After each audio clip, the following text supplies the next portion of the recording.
remember, okay, and I have said it at different times, in different tones, in different ways, and in different environments. Okay, because I said it in Radt430. So going back to that point. Density values do not have anything to do with spatial resolution. Okay? Okay? Resolution is different or from contrast and from density. Okay? Resolution, and listen carefully, we're going to study it, and I've said it before. Resolution has nothing to do with technical factors. Nothing. Nothing to do with technical factors. It has to do with the geometry of the system. Okay? Not with technical factors. Okay? So don't get mixed up in thinking, oh, if I have more density values or less density values, we're going to have more resolution or more detail. That's nothing to do. Okay? So get that in mind. So the pixel depth determines the number of density values and affects the density and contrast of the system. It affects how many shades of gray you're going to be able to demonstrate. And so this is all controlled by the ABC, okay? And depending on the type of ABC you have, and as you're going down this way, they become more and more expensive, okay? When you get to 16-bit or more or higher, they're pretty expensive. All right, and so this one down here is able to show you more gray scale, more gray levels. When I say gray, what are you guys thinking? What are you guys hearing me say? Shades of gray. Shades of gray, okay? Different gray bands, if you want to think about it, okay? Different. You're going from bands going from which color to which color? What are the two extremes? Black and white. Black and white. And so right in between them, you have all kinds of shades of gray. As you're going from light to dark, you're going the extreme light, and then you're going darker, darker, darker, darker, darker, darker, darker, darker, until you get to the very black. Okay? And so this one, once again, this one can demonstrate a lot more grades than this. That's all it's saying. That this has to do with resolution? No. No. Nothing with resolution. This is all about the colors. This is all about the shades that you're seeing, that you're able to see. All right? Are we clear with that? Mm-hmm. I thought it was a little bit, few of you came and asked me after class the other day, as a contrast and resolution, nothing. Okay, we're going to look at something called contrast resolution. That's different, but that's not the resolution we're talking about. We're talking about spatial resolution, okay, which is the ability to see small anatomical structures. Okay. When we use film, we cannot do that anymore, but when we use film, it used to be measured, resolution used to be measured in how many lines per millimeter you could see. Okay? The more lines per millimeter you could see, the better the resolution. But with digital systems, you cannot. It's difficult to see, okay? Because there are other factors that come into play. For example, the pixels. Okay, so anyway, so this has to do only with the colors, with the shades of grays, the shades of black that you're going to see in your image. All right, pixel size. Okay, pixel size is inversely related to spatial resolution. So the smaller you're going down, the smaller the pixel, the better the resolution. Okay, and so. And vice versa. Sampling frequency expresses pixels per millimeter. So, one way to express pixel size or resolution will be doing it with a sampling frequency. You will see how many pixels you're able to see. Instead of doing lines, you're seeing now pixels per millimeter. Make sense? Okay. The higher the sampling frequency, the more pixels per millimeter. Okay? And then in this case, the resolution will be better. Okay? All right. Matrix size is dependent on the sampling frequency and the image receptor size. Why is that? Because sampling frequency, once again, it has to do with how many pixels per millimeter you have in this frame, in this screen that you have. Your screen is bigger, okay? You know, you will need to have, your sampling has to be pretty high, okay, to keep the same resolution as you have within a smaller display system. That makes sense? Image file size. Okay, this is new. We haven't done this. This is the new slide. Okay, this is affected by the image file size. Now we're not talking about density. We're not talking about contrast. We're talking now the size of the file, the size of the image. In this case, particular case, you know, for example, when you type a paper, okay, your paper is your file, right? Okay, and depending on how many words you have, your file can get larger or smaller. Okay, say a 5,000 word paper, you know, compared to a 200, the 5,000 word paper is a bigger file. Okay, and when you look at the size of the file, you'll see your 200 word file might be, I don't know, 3 kilobytes. Okay, when you look at the 5,000 word, you're going to see that is, you know, 20 kilobytes or whatever it is, but it's going to be, one is going to be smaller than the other. Why? Because one file contains more information than the other. Okay, so this is the file. So now think of a file is your image, an image of a chest X-ray. You know, how big are those files? Okay, and just so you can have a sense of how they are big. These are huge files. Okay, just a few CT images that you try to store on your laptop. You know, it will pretty soon you're going to be out of space because they are big files. Okay, they contain a lot of information, all that detail that you have, all the grayscales that you have. Okay. And the size of the anatomical structure you're trying to represent is going to make this file bigger and bigger. Okay, so just think about it. No comparison. If you have a 10,000 word essay to just a foot X-ray, no comparison. Okay, there is a lot more information on that foot X-ray. Okay, so keep that in mind.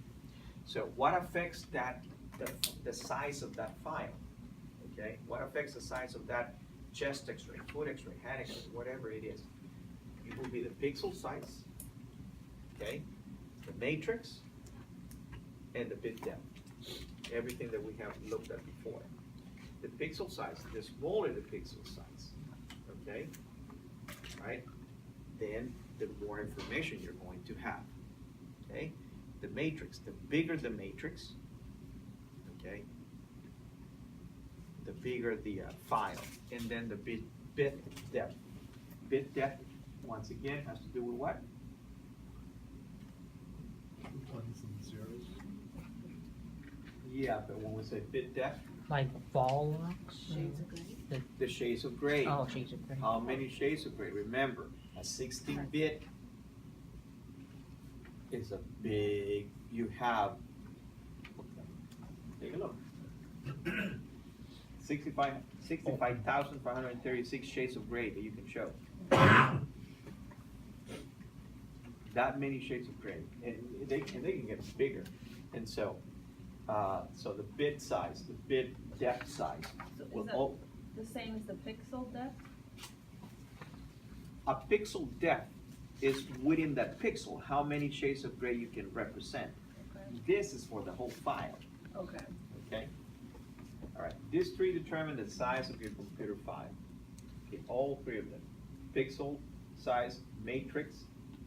So, let's think about it. the smaller the pixel, okay, the bigger the matrix is going to be, right? And then the bigger the bit depth, also the bigger the file. Okay. Make sense? The bigger the font. Okay.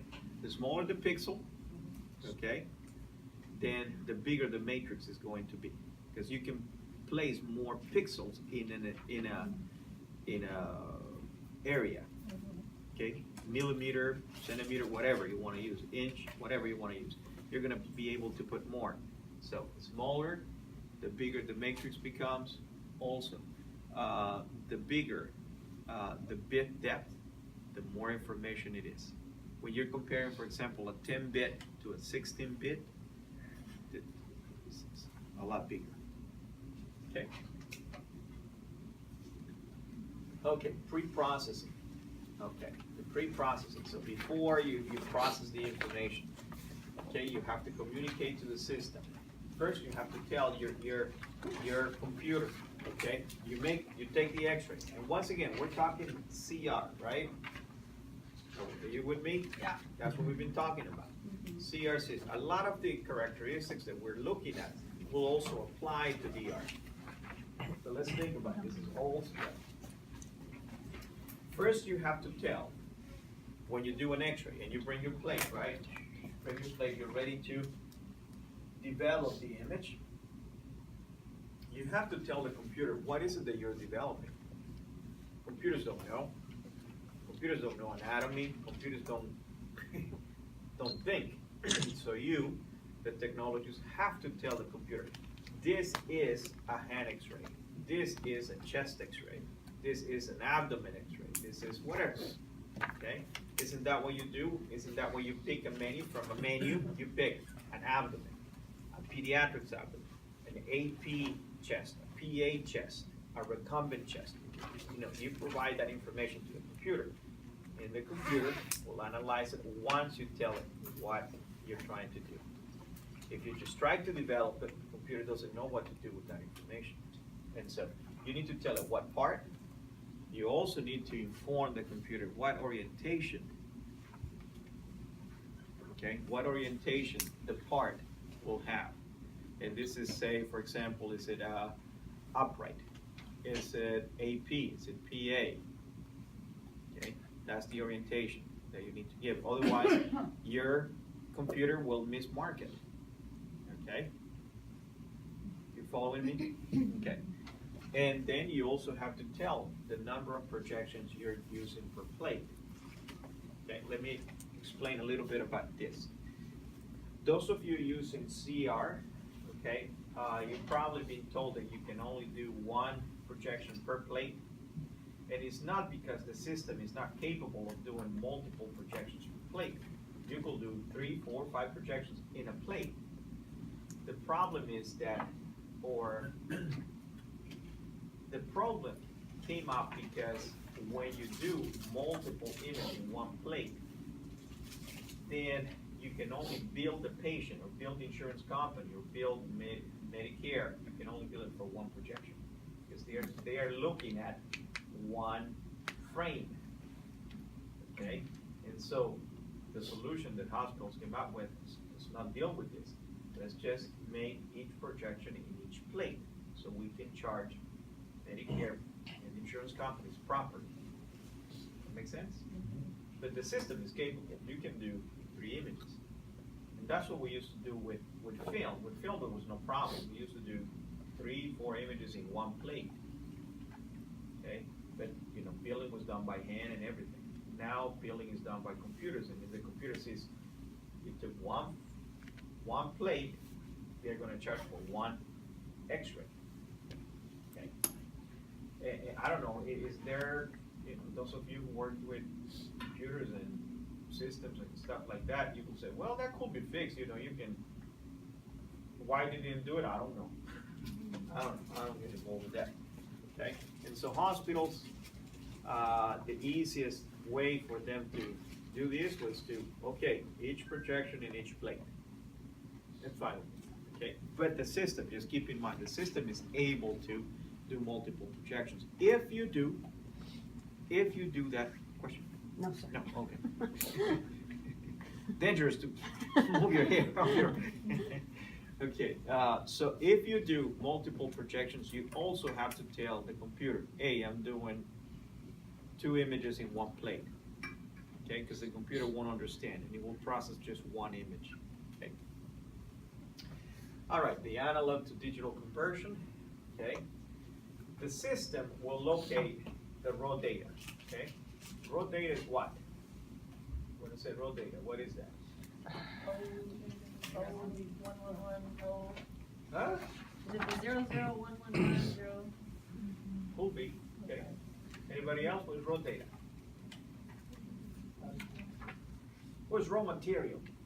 Okay. Think of raw data as raw material. What is raw material?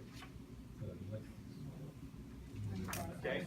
But in general, you know, you think of raw material to make your sweater. What do you need to make a sweater? Wool. Wool, cotton, whatever it is. That's Clothing the raw material. Okay. Now I can give you a pound of cotton, right? And say, okay, here's your sweater. That's not a sweater, right? That's just the raw material. Then you have to process the wool or the cotton, whatever you're doing, or nylon or whatever. If you process it, right? And then you give it shape, okay? And then you sew it, and now you have a sweater. So, but that's the raw material. It's just the first material, the basic material you need to build something. And we can relate that to raw data. Raw data is that information we receive, but it doesn't have any shape, any form. It's just, we're gonna have to put these pieces together. Make sense? That's the raw data. And so raw data is very important because from raw data, you can reconstruct the images in different ways. Say, for example, let's go back to the analogy of the, I don't know, alpaca wool. Let's make it expensive, right? Yeah. Okay, alpaca wool. All right, we have the wool there, all right? We can make sweaters. We can make, I don't know, what else can we make? Socks. Yes. All kinds of hats, all kinds of stuff we can make out of it, right? Scarves. Did we change the raw data? No. The raw data was not changed, right? The raw data is still the same, but we can do different items with it. The same thing with the raw data we have here. With raw data, if you have that raw data, you can build, for example, you can build a chest x-ray where the emphasis is to look at the lungs. You can rebuild the same raw data to show ribs. You can rebuild that raw data to show a pig line. Okay, so it can be built in different ways. Make sense? Or if you're doing an abdomen, you can reconstruct the abdomen just like a regular abdomen with soft tissue, but you could reconstruct it more like, to look more like a lung if you're looking for free air, for example. So there are different ways. So the raw data is the raw material, is the primary material that is needed to do a whole series of reconstructions. Are we okay? Mm-hmm. All right. And so raw data is very important because from there you can do a lot of things. All right. The computer will sample it. It will see, you know, what size it is, what type of information it carries, etc. And it will quantize it.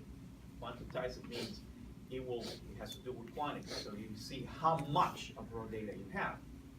Okay. For example, let's go back to the example of the wool. Okay. How much do you have? I have 100 pounds, so I can make 10,000 sweaters. Or I only have 1 pound and I can only make, with that 1 pound of wool, I can only make maybe 2 sweaters and maybe a hat. So, okay, so it tells you how much information you have, okay, and determine an average value. The average value is, for example, when you have wool, okay, you have different qualities of wool, okay, different, you know, if it comes from, I don't know, from a younger sheep and then from an older sheep, the wool does change, okay? And so the same thing here, it will determine, but then you combine it all, you mix it, when they are gonna make wool material, they mix it all together, right? And at that point, you don't know where it came from, what sheep it came from. So the same thing with the raw data here. It's just all mixed, all this information is mixed, and you have an average value, okay? And for computers, it's easier to do this value in numbers. So we'll have a number value, a numerical value, okay? Why is this important? Because when you do the reconstruction, you need to have certain average value. Otherwise, your image will either be quality or not quality. Are you following me? Yes. To make sure if I understood that correctly, so it basically it gives an average value to a mixed set of samples or Mixed set of data. mixed set of data after all those three steps. Yeah. It mixes it For up. example, let me make it more real here. The information you collect from a chest X-ray, right? Very low values, low numbers are going to be values that are used to determine air. Okay, and then you also have the mediastinum. Those are going to be high values because what? A lot of thickness. You have the spine. You have the heart. You have the great vessels, and so two different numbers, very extreme. You do an average of that. Where are you in the middle of that? Okay. And is that going to be enough for me to create a nice full chest X-ray? Okay, so it gives like an average between the different variables. Thanks. All right, okay. Exposure data recognition, EDR. And here's where it can get complicated. Complicated in the sense that every manufacturer, every single one of them uses a different EDR. Every one of them uses a different EDR. And not only that, they put trademarks on their EDR, so the other company can't use it. It's crazy. And so Fuji uses one system, Kodak uses another one, Agfa uses another system, and it makes it difficult, not on them, but it makes it difficult on technologists. Because you probably have had conversations where you're saying, well, my S number was 300, and then you're going, well, my I number was 700. You know, but for us, 300 is good. For us, 700. So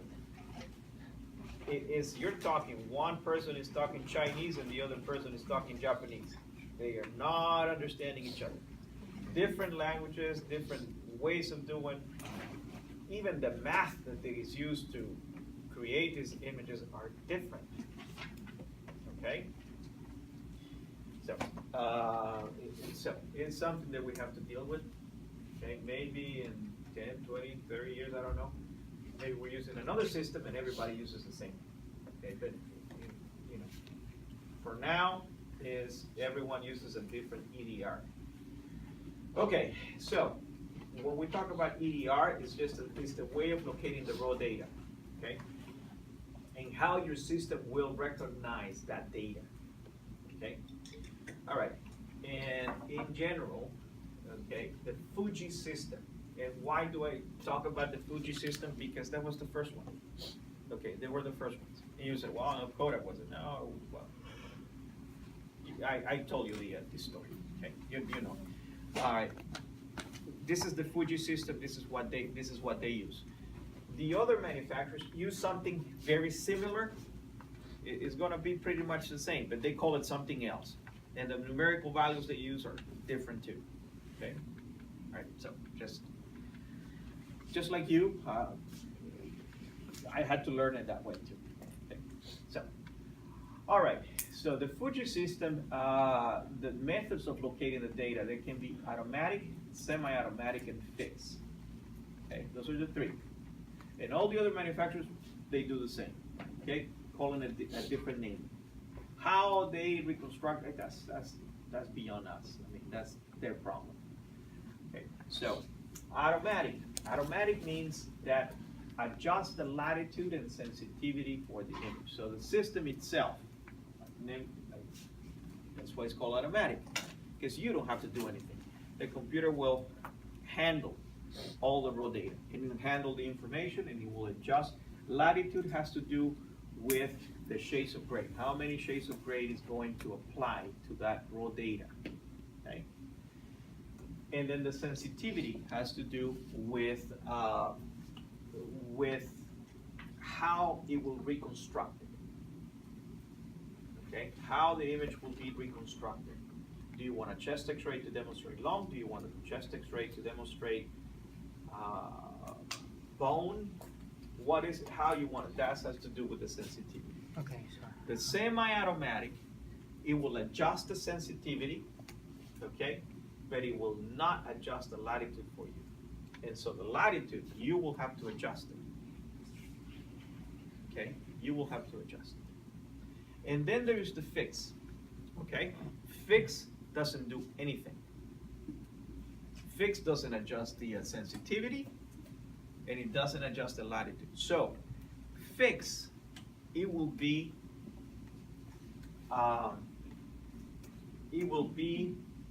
developed. Okay, it will be the image will be reconstructed with what you provided to the system. Okay, if you use a good technical factor, if your technical factors were good, this will be good. If your technical factors are lousy, this is going to be lousy. So this is like using film. This is like if you were using radiographic film. With radiographic film, okay, you shot a picture and it was overexposed, how was your image? Black. all black. And what could you do with film? What could you do if it didn't work? Go back again and do it again. And re-expose the patient. That was it. If your image was light, you had to go back and do it again. Okay? That was pretty much it. I mean, if there was something and the patient had already been taken to surgery, you have nothing else to do and your image was dark, well, you could explain it to the radiologist and maybe you could do it, you could use a hot light. A hot light is a very bright light. You turn off all the lights and then you put this very intense high bulb, this light bulb, and then you can see something. Okay, that was pretty much it. You could try to make copies and light it up a little bit, but it was very limited what you could do. So pretty much, your image was dark, go back and repeat it. Image is light, go back and repeat it. That was it. This is what it is. This is fixed. This too, you can still, the system will adjust it. The system will make it, even if you're overexposed the patient, even if it is dark, your computer can fix it for you. Okay? Your computer, you messed up. Okay, your image is so lousy, but it comes out and your technical factors are way off, but your image is still good, right? So you feel proud of yourself. Wow, what a good job I did.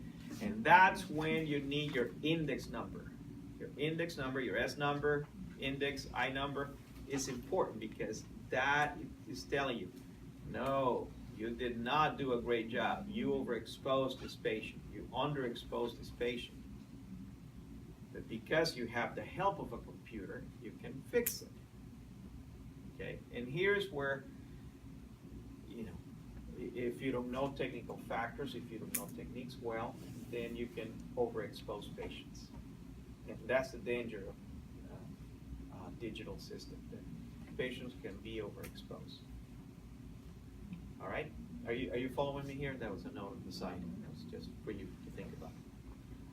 So automatic, it will adjust everything for you. You take the picture, put it in the computer, you don't worry about it. Okay? This one, it will adjust the sensitivity. The sensitivity is the type of image that you will do, but it will not adjust the darkness.